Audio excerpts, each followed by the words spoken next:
After studying this module, you shall be able to know, understand the emergence of the term suicide and its implications for the elderly. Learn about the prevalence of suicide in the elderly. Identify the factors leading to suicide. Learn the difference between committing suicide, attempting suicide, and suicide ideation. Evaluate the different intervention and prevention strategies.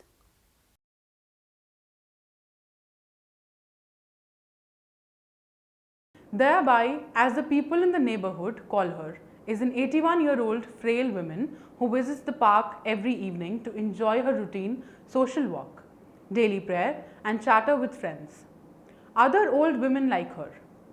Her late husband, a government servant, passed away 9 years ago, and she currently stays with her son, daughter in law, and 2 grandchildren. She was an active school teacher herself, but with age, she has developed difficulty in hearing, has become a little forgetful, and has frequent pain in the joints. Though her mind and body has gradually begun to wear down, she has dealt with maturation and loss very gracefully.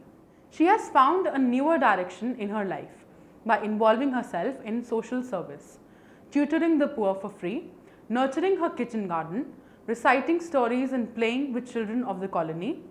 She has not been intrusive in the life of her son, but has maintained a proximal distance by her constant guidance and warmth.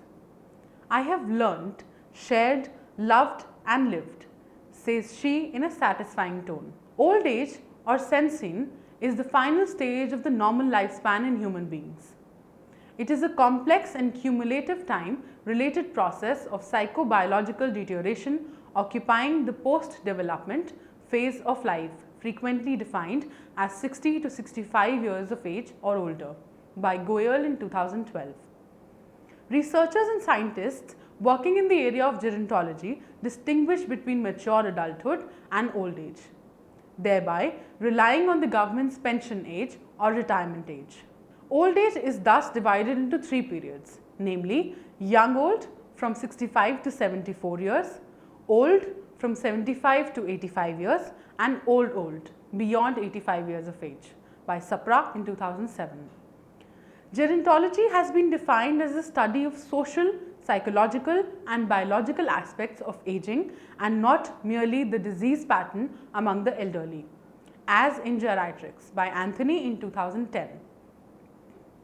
Gerontological counseling therefore incorporates several interdisciplinary aspects revolving around the well-being of the elderly, such as caretaking, support system, illness, rehabilitation and policy issues.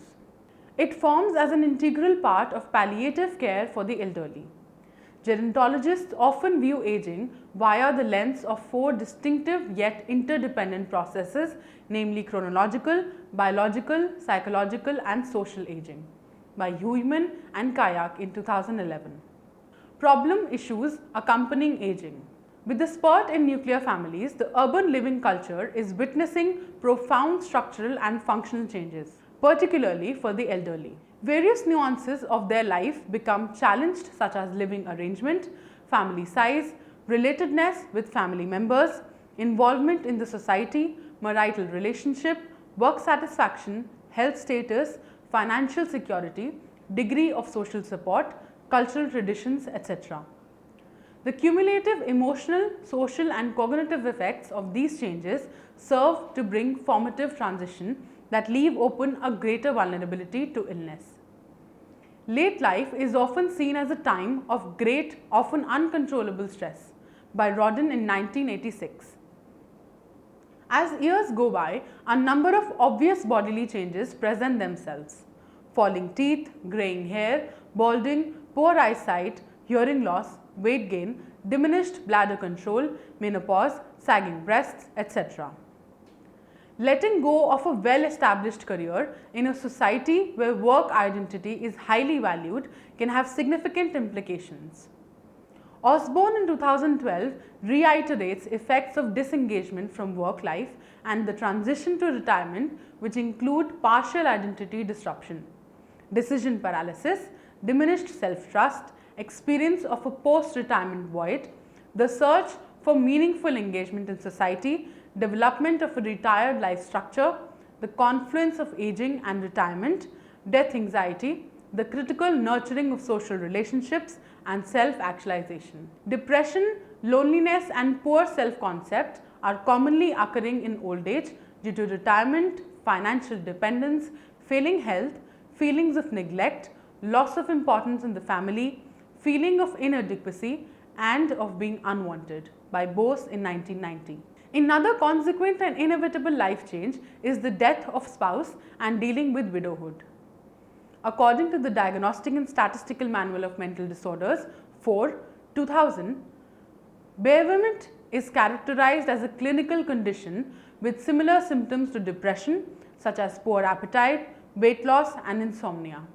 Experiencing grief is a more lonesome process for the old due to the cumulative effects of other physical and emotional issues and the consequent isolation. Older adults seem especially vulnerable to reminders of mortality. Thoughts and fears of one's own death is though increasingly common at a later age, but is also matched with an acceptance of cultural worldviews, social negotiations, defensive coping strategies, indulgence in religion, and greater readiness and acceptance. Exiting of children and a gradual loosening of parental bonds further adds to the dilemma of old age, where loneliness and dependence becomes fairly common.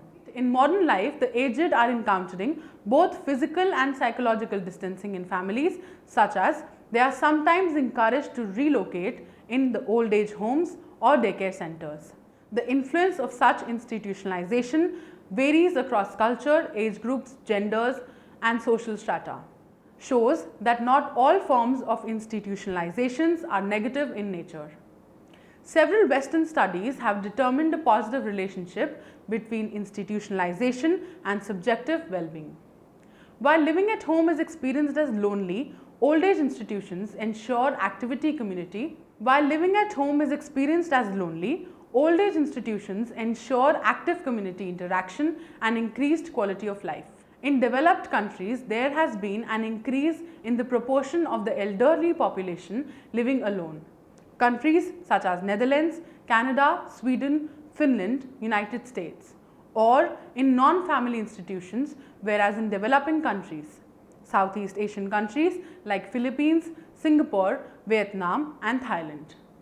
It is a norm for the parents to continue living with their adult children.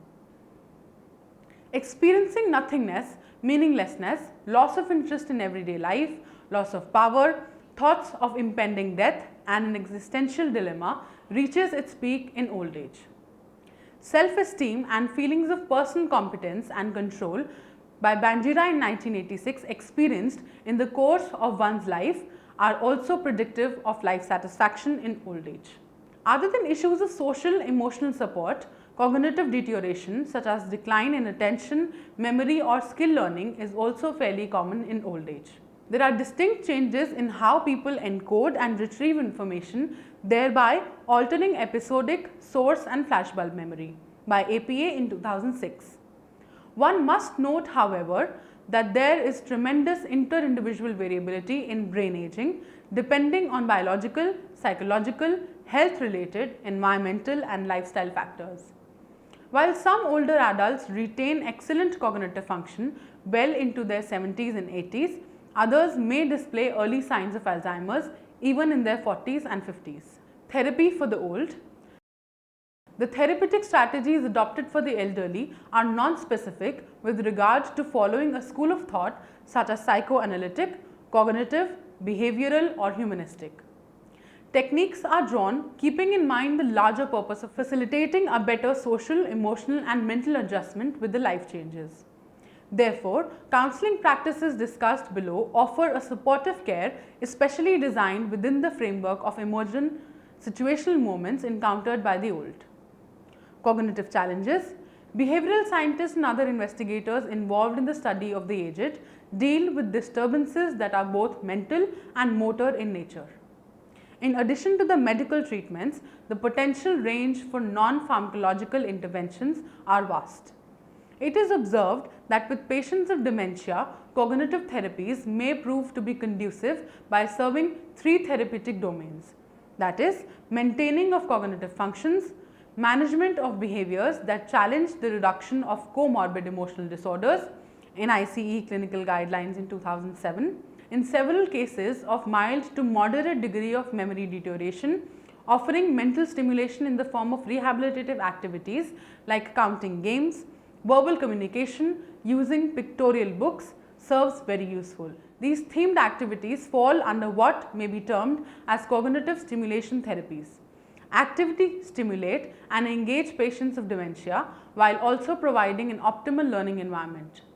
The slowing down in the thinking and learning among the old is dealt by the psychologist by using conversational skill-based techniques in the session like slowing the pace of speech, presenting the problem in smaller forms, etc.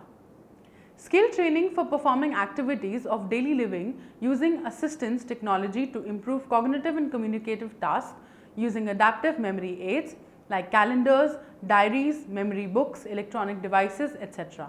Environmental modification are also used widely.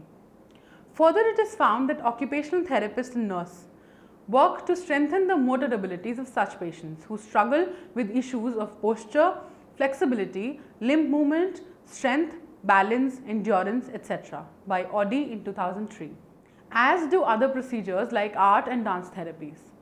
Moreover, the withdrawal from the complex environments observed among dementia patients is dealt with by care providers and family members to offer opportunities to maintain active lifestyle and ensure independence among the elderly. Grief therapy. Losing one's spouse, family members and friends become a more frequently occurring fact during old age.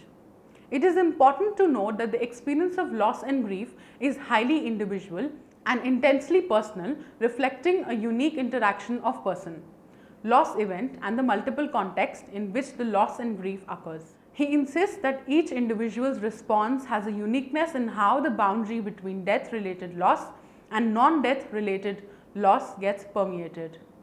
Further, sound theoretical conceptualization and a solid working relationship precede the selection of interventions, which must be customized to fit and adapt to the needs of the clients. Counseling strategies for loss and grief may be based on cognitive behavioral model, emotional processing approach, constructivist and postmodern model such as narrative therapy and solution focused therapy. Bowlby in 1980 observed 4 successive phases of grief in how individuals respond to loss of a close relative, that is, numbing, yearning and searching, disorganization and despair and reorganization. The dual process model by Straub and Schutt in 1999 includes 2 categories of tasks, namely loss oriented task dealing with despair by letting go of ties and restoration oriented task dealing with secondary stressors like running household, forming new relationships, managing finances, etc. Yet other researchers have focused on deriving and making meaning by reframing the stressful event in terms of individuals' interpretations, beliefs and self-statements. As this experience becomes more common in later life, grief work involves enabling the elderly to deal with the emotional crisis. Grief work incorporates 3 core components. The first step involves the expression of emotion through a cathartic process as facilitated by the therapist. It's only after the client has vented his inner emotions that he is ready to move to other consequent issues. The next step involves putting the loss in perspective, wherein the therapist may ask the client to review his life journey in totality, emphasizing on the loss of the loved one as a pausing but not an ending process for one's own life. The last and the most strenuous phase involves adjusting to life by setting newer life goals, insisting on clients' freedom to choose and delineating the changes required in day-to-day life like routine activities, living area and support from children. These stages, however, are not mutually exclusive and often take a long time till before the older adult returns to a healthier coping pattern. Fundamentals of gerontology. Community programs. The stereotype of becoming a senior who is hard of hearing, physically frail, and slow on comprehension can be very wounding. By Osborne in 2012. In the recent past, much contemporary works in psychology build on community mental health for the elderly. The psychological meaning of the derivation, commune, highlights and its integrative as well as rehabilitative processes. Being an emerging field of study, community mental health incorporates programs aimed to address several social and mental health problems in both public and private community settings. The primary role for psychologists, counselors and social workers becomes to ensure restoration of a connection with their homes, neighborhood and natural environment by Prakash in 2004. Caregiving through rehabilitation centers and daycare homes offers services to older adults such as recovering from progressive illness, reorganizing life activities, ensuring fitness, enhancing wellness, dealing with changing relationships. Often, institutionalization serves proactive in ensuring a continuity of one's functional lifestyle as well as engagement with similar peers. Most of these community-based programs, centers promising a healthy and graceful aging are based in the Western and more developed part of the world, where a systematic policy regulation, licensure, accreditation and panel of medical practitioners and therapists offer a close and guided support network. In the Indian scenario, however, much needs to be done in this direction by initiating adult day services, outreach programs, health and exercise camps, supportive housing, information and referral services, etc. For men, particularly, no longer being a breadwinner can be shameful. This can lead to insecurity and anxiety, which psychologists suggest should be dealt with through a process of individuation.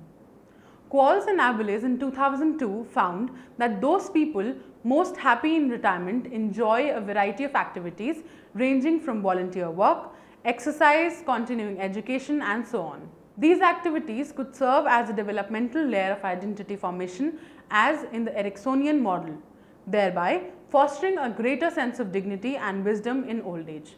By Erikson in 1963. Jung in 1933 sees individuation as a kind of optimizing of one's own potential in terms of personal development based upon expansive self-awareness. By Osborne in 2012. Scholars' work in 2004 helped elderly deal with retirement through a perspective-taking approach that views it as a career change than an end to one's career. She identifies various responses that elderly give to retirement includes continuers who continue using existing skills and interests, adventurers who start entirely new endeavors, searchers who explore new options through trial and error, easy gliders who enjoy unscheduled time letting each day unfold, involved spectators who care deeply about the world but age in less active ways, and retreaters who take time out to disengage from life. Research findings show that continuation of familiar pre-retirement values, patterns of living, customs and worldviews make the transition easier. By Osborne in 2012. Thus, some primary objectives of a gerontological counselor dealing with identity crisis post-retirement are to facilitate a healthy transition by pre-retirement preparation, setting life goals, reviewing validation and worldviews held by family members. By Smith in 1997. Drawing family support. Turning from loss deficit model to maturity, specific challenge model is particularly highlighted by Knight in 2004. Here, it is insisted that the elderly gradually learn not to merely identify, accept and acknowledge loss, but also begin to view it differently. In the form of a challenge of a more matured and evolved stage of life, in this sense, retirement begins to be perceived as an opportunity for exploring newer interests and giving a new direction to one's life than as an end of the capacity for working. Psycho-spiritual counseling. Transpersonal psychology is a branch of psychology that integrates spiritual and transcendental human experiences with the framework of modern psychology. By Wikipedia in 2014. It includes a range of diverse traditions such as Hinduism, yoga, Buddhism, Christian mysticism, meditation research, parapsychology, phenomenology, guided imagery, hypnosis, and past life therapy and aging, and adult spiritual development. The purpose of these multiple approaches is to achieve wellness in different dimensions of a person's life through experiences in which the sense of identity or self extends beyond the individual or personal to encompass wider aspects of humankind, life, psyche or cosmos, by Walsh and Vaughan in 1993. While some of these traditions have existed since ancient history, it was Carl Jung who first sought to incorporate the notions of religion, myth, story, philosophy and human existence in Western psychology. Later, it was Maslow in 1971 from the humanistic tradition who contended that the spiritual life, the contemplative, religious, philosophical or value life is part of the human essence, a defining characteristic of human nature. It was around the same time that thinkers like Roberto in 1965 and Groff in 1976 triggered the transpersonal movement by hypothesizing psycho-spiritual model of the superconscious awareness for the practice of counseling. One of the pioneers on finding meaning in long-term care settings was Viktor Frankl. With extensive work on aging and spirituality, he proposes on how to improve the quality of life of the elderly using technique called logotherapy. It merges philosophical bearings of existentialism and phenomenology as well as the psychological roots found in the Freudian psychoanalysis and Adlerian individual psychology. Unlike the reductionist notion of biological drives and urges, he views human being as a spiritual being who aims at self-transcendence. Each person being unique, responsible, rational and purposeful aims to find meaning in himself and beyond his conscious personhood, referred to as logo. He views life's irreversible qualities like disturbing circumstances or death as adding a meaningful direction to self-discovery. The goal of logotherapy is to facilitate self-fulfillment, transcend the boundaries and constraints of everyday life and add richness of meaning even in the most severe situations. It seeks to make people aware about their freedom of response to all aspects of destiny through a conscious responsible action. Meaning is not identical but unique and contextual, implying that the logotherapist cannot point out the specific nature of what to see but simply corrects our perspective in how to see.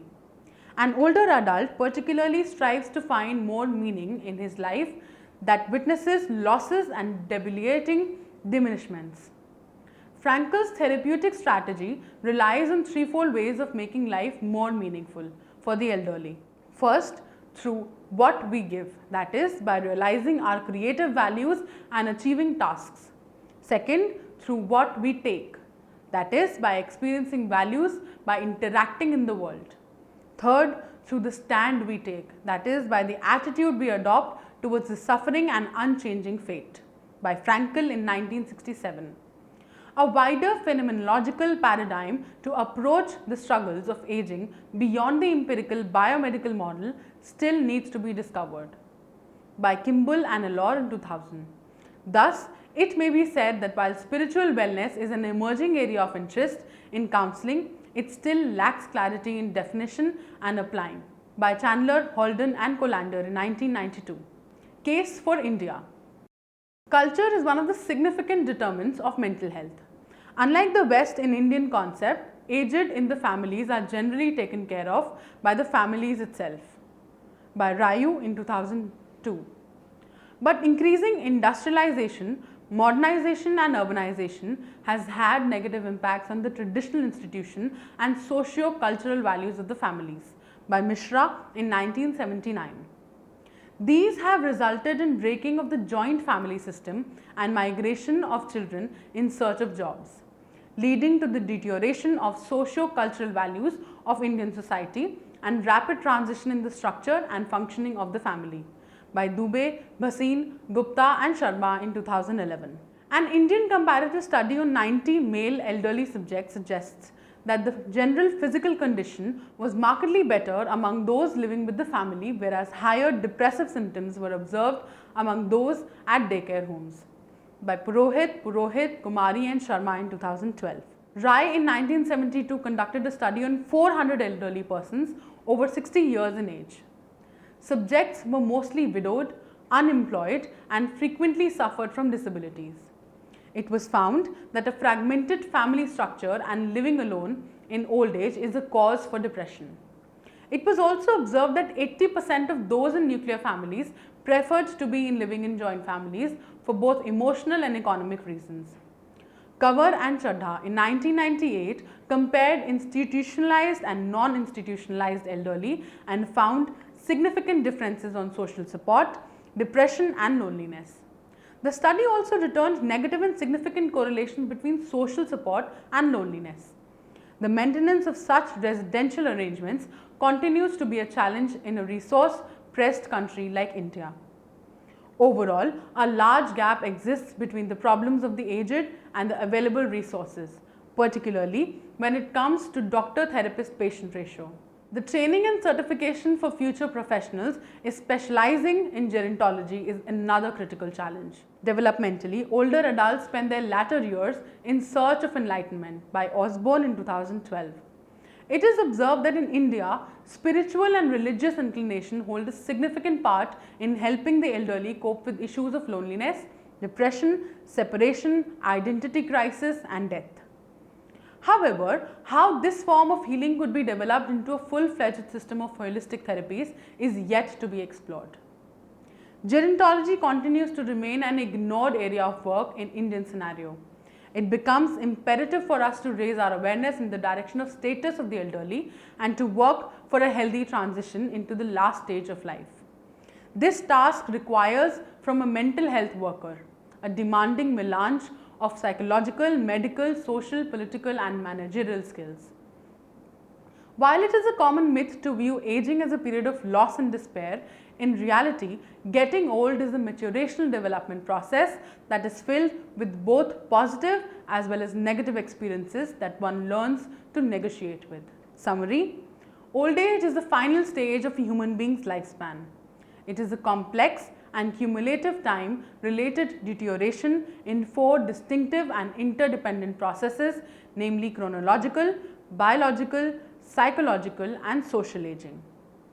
Improved standard of living and improved medical care has increased the lifespan globally.